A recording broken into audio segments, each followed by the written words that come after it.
Grabe na to, hindi naman sinanto ng isang grupo ng mga minor de edad ang isang pulis sa Tondo, Maynila. Ang pulis sa biktima papunta na sana sa PICC para magbantay ng seguridad sa Apex Summit ng holdupin at saksakin.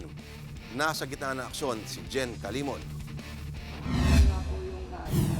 Hindi akalain ni PO1 Jinky Monsanto na siya ang tatargetin ng mga kabataang kawatan sa Road 10 Tondo, Maynila alas 4 ng madaling araw noong Sabado. Ayon kay Monsanto, papunta siyang PICC sakay ng motorsiklo para magbantay ng seguridad sa Apex Summit nang bigla siyang dambahin ng dalawang sospek.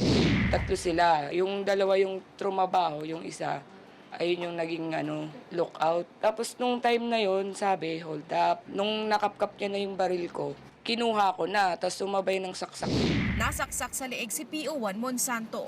Ang mga sospek naman, tinangay ang kanyang bag kasama ang kanyang service firearm. Sa follow-up operation kagabi, nahuli ang dalawang sospek na pawang minor de edad.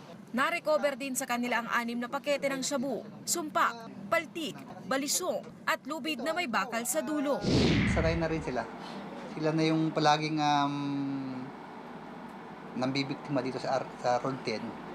At siguro, tingin nila, pag nahuli naman kami at turnover lang naman pala kami sa rack, pwede rin naman kaming tumakas. Ngayong araw ay nakatakdang sumailalim sa inquest proceeding sa mga sospek habang pinaghahanap ang isa pa nilang kasamahan. Aminado ang mga pulis na tali ang kanilang mga kamay sa paghuli ng mga child offender dahil sa umiiral na juvenile justice system. Wala na silang kinikilala. Ginagamit na lang po nila yung pagiging minor de edad.